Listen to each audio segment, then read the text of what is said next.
ओम नमः शिवाय। स्वागत है आप सभी श्रोताओं का आपके अपने आध्यात्मिक चैनल स्पिरिचुअल कथा 1111 में। आज हम जानेंगे स्कंद पुराण के अनुसार अध्याय 27 में वर्णित कर्क संक्रांति और सिंह संक्रांति के पावन अवसरों पर किए जाने वाले विशेष धार्मिक कार्यों के बारे में।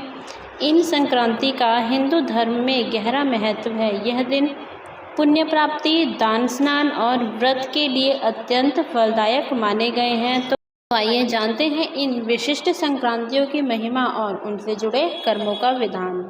श्रावण माह महात्म्य 27वां अध्याय। कर्क संक्रांति और सिंह संक्रांति में किए जाने वाले कार्य। ईश्वर बोले, हे सनत कुमार, श्रावण मास में कर्क संक्रांति तथा सिंह संक्रांति आने पर उस समय जो कृत्य किए जाते हैं उन्हें भी मैं आपसे कहता हूँ। कर्क संक्रांति तथा सिंह संक्रांति के बीच की अवधि में सभी नदियाँ रजस्वला रहती हैं, अतः समुद्रगामिनी नदियों को छोड़कर उन सभी में स्नान नहीं करना चाहिए। कुछ ऋषियों ने यह कहा है कि अगस्त्य के उदय पर्यंत ही वे रजस्वला रहती है। जब तक दक्षिण दिशा के आभूषण स्वरूप अगस्त्य उदित नहीं होते तभी तक वे नदियाँ रजस्वला रहती हैं और अल्प जल वाली कही जाती हैं। जो नदियाँ पृथ्वी पर ग्रीष्म ऋतु में सूख जाती हैं, वर्षा काल में जब तक 10 दिन न बीत जाएं तब तक उनमें स्नान नहीं करना चाहिए। जिन नदियों की गति स्वतः 8000 धनुष तक नहीं हो जाती तब तक वे नदी संज्ञावली नहीं होती, अपितु वे गर्त कही जाती है। कर्क संक्रांति में प्रारंभ में 3 दिन तक महानदियाँ रजस्वला रहती हैं। वे स्त्रियों की भांति चौथे दिन शुद्ध हो जाती हैं।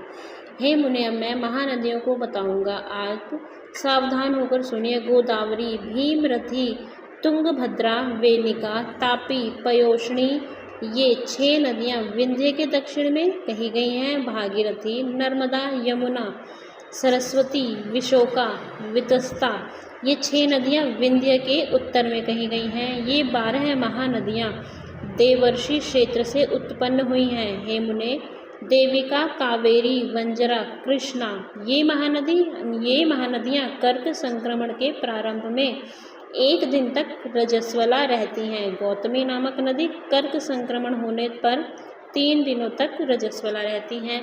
चंद्रभागा, सती, सिंधु, सरयू, नर्मदा, गंगा, यमुना, प्लक्षजाला, सरस्वती, ये जो नाद संज्ञा वाली नदियां हैं वे रजो दोष से युक्त होती हैं। शोण, सिंधु, हिरण्य, कोकिल, अहित, घरघर और शतद्रु, ये 7 नाद पवित्र कहे गए हैं। धर्म द्रव्यमयी गंगा, पवित्र यमुना तथा सरस्वती, ये नदियाँ गुप्त रजो दोष वाली होती हैं, अतः ये सभी अवस्थाओं में निर्मल रहती हैं।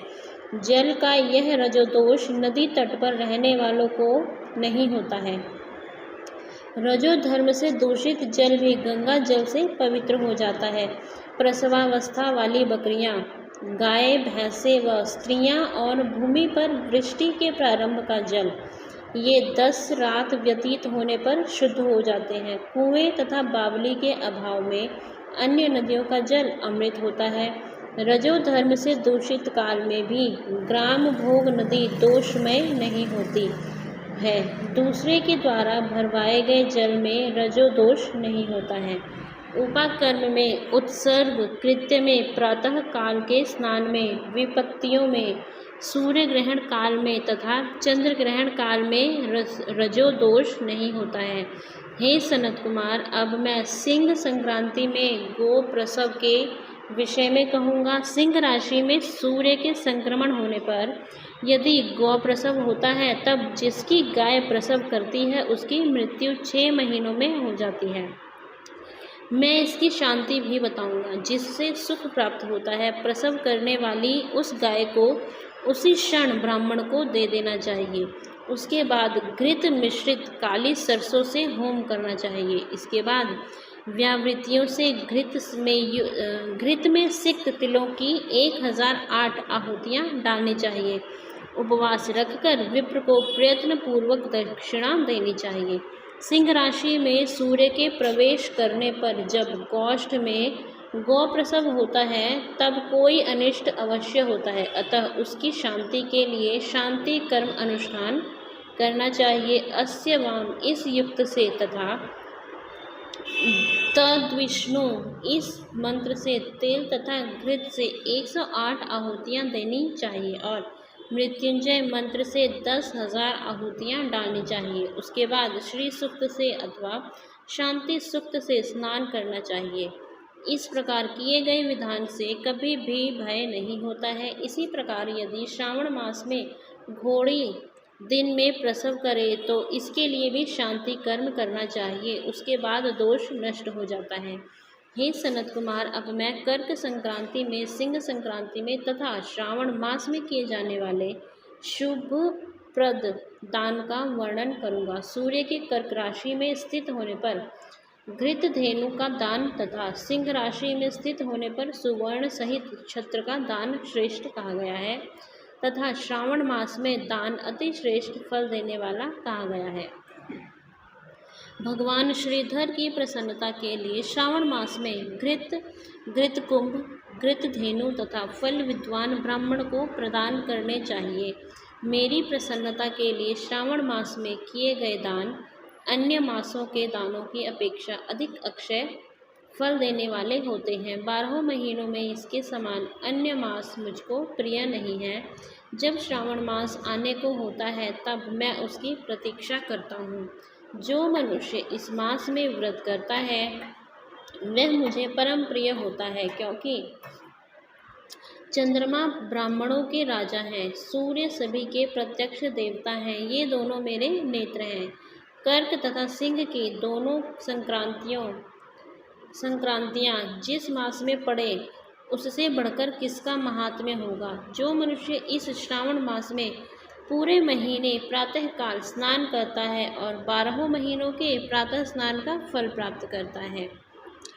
यदि मनुष्य श्रावण मास में प्रातः स्नान नहीं करता है तो 12 महीनों में किए गए उसके स्नान का फल निष्फल हो जाता है। हे महादेव, हे दया सिंधु, मैं श्रावण मास में उषा काल में प्रातः स्नान करूँगा।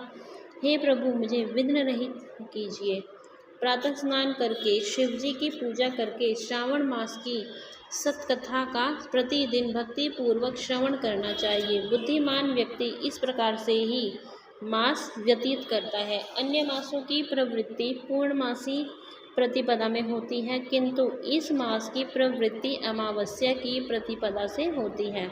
श्रावण मास की कथा के महात्म्य का वर्णन भला कौन कर सकता है। इस मास में व्रत, स्नान, कथा, श्रवण आदि से जो 7 प्रकार की वंध्या स्त्री होती है वह भी सुंदर पुत्र प्राप्त करती है। विद्या चाहने वाला विद्या प्राप्त करता है, बल की कामना करने वाले को बल मिल जाता है, रोगी आरोग्य प्राप्त कर लेता है, बंधन में पड़ा हुआ व्यक्ति बंधन से छूट जाता है, धन का अभिलाषी धन को पा लेता है, धर्म के प्रति मनुष्य का अनुराग हो जाता है,